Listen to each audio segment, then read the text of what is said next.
Welcome to the Teaming Up Show, your guide to the future of real estate awesomeness. Yeah. I am Josh Pomerlow, I think, and you're Krysta, right? I think so. Last I checked, I woke up. Awesome. Yep, that's good. me. You're still Krysta. Yeah. Cool. So we're going to go a little bit. So this is video 3 with me and Krysta, and we're going to talk about today. We're going to talk about what's going on today, because we really wanted to bridge the gap of how it started, how it's messy in the beginning. It's still messy, right? Yeah, scares me. Scary. A little messy is good. If we're not a little messy, we're not growing fast enough. And I still say we're not growing fast enough now, but we have some plans to change that. That's a great phrase. Right? Yeah, right? You said it to me years ago, and that still sticks with me. Yep. So we started out with kind of just the foundational stuff of where we were, and now where we were going, where we've been, and now we're going to talk about a little bit where we are today. Now. Maybe not where we're going, but where we are today. Yeah, where we're going. So right now we're going to close about probably 390 transactions this year, roughly, maybe 380. We don't know yet. We still got another quarter of the year left to go here, and that is over 90 million. Yep. We have about 20 people on the team. Mm-hmm. So let's just talk about your everyday activities today and what that looks like with maybe a couple of the people that you work with on a daily basis. Yeah. So we're about a team of 20 now. I work pretty much on a regular basis every day with about a solid 5 of us. Most of those admins and a couple of those are buyer's agents. So every day, listing agents. Yeah, listing agents. Yeah, Excuse me, yeah. I said buyer agents. Yeah. Different thing. Yeah. So I work with listing agents right now. So I come in every day, and my job is to make sure that our listing agents are able to do everything they possibly can to bring in some more business and ensure that their transactions are going smoothly and closing successfully. And I'll do whatever it takes to do that. And how many listings will you list this year, roughly? Oh, that's an excellent question. I think it was 100, and I'm at 163 or so right now, and it's August. Just for listing and closing, we're clearly closing a little bit behind that right now. Yep, of course.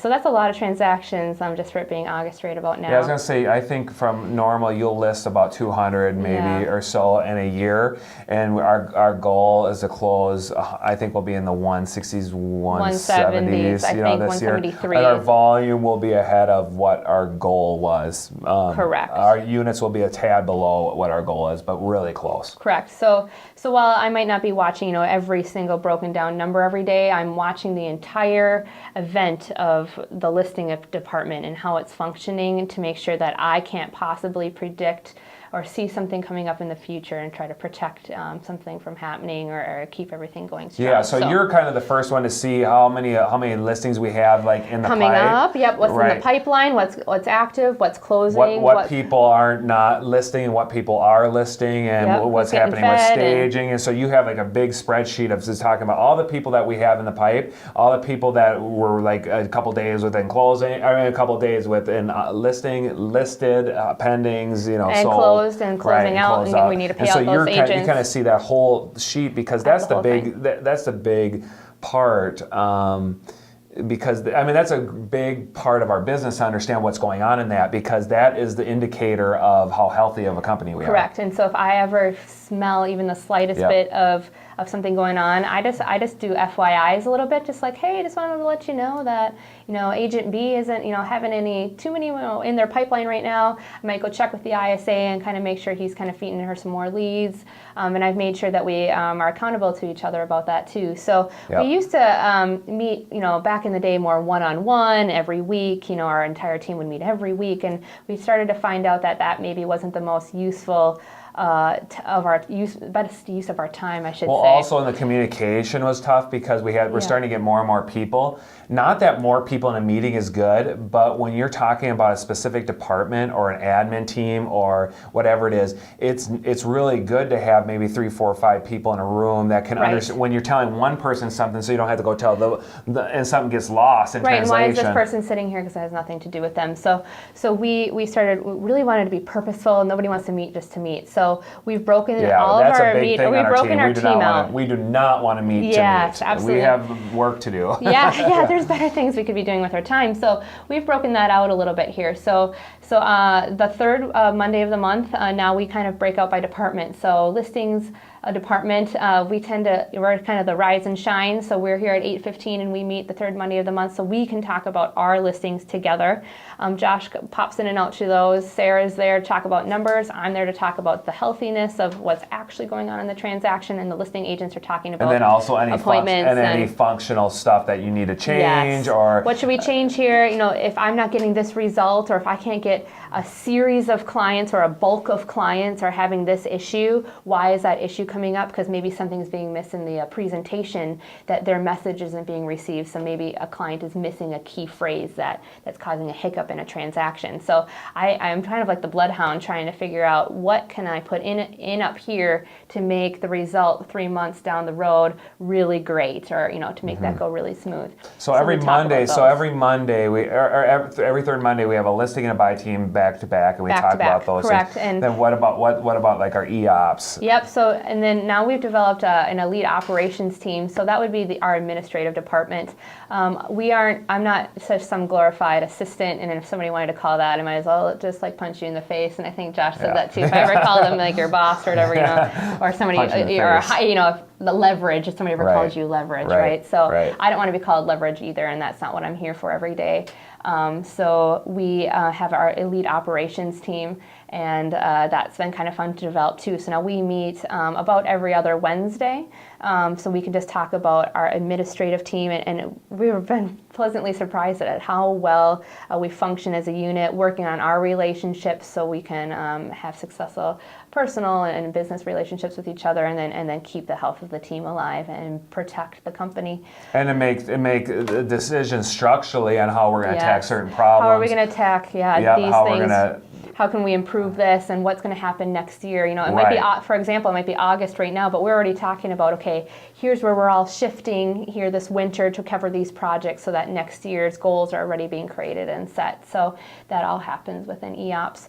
And then, of course, it is important to keep culture alive, in the office. And our team has the best culture there is. I am so proud of kind of where our team has been. That's not Nate would say. Nate is pretty. Whatever. Just kidding. No, Nate loves culture. Nate's the biggest. I know, also one of the biggest pieces with me to help create that. So he is. It's fun to be here every single day, and so we just love each other so much. We can't just not meet as an entire team. So we do that every quarter. We meet at the beginning of the quarter. That way, you're talking about the past ones, moving forward on the new one. So. That's been fun. We get everybody in the room. We all kind of huckle each other. We're talking about Josh. That's kind of where Josh pops in a little bit more to making sure our vision's in line. Where's your vision at? Making sure that's being communicated. Because you might find over the course of 3 months, we shift a little bit, and you want to make sure everybody knows where they're going. Well, culture is a really big thing. I mean, I hate talking about it because I just feel like it's kind of Pollyanna. It's just very, what does that even mean? But I think it just really means that we care about each other more than the business. We care about the people part, and then we're gonna be all awesome and dominate the business. But we care about, like, are you working too much? Are you all those kind of things, and we really do. And that's why we profit share. That's why we like the events. We do certain events throughout the year with each other, and.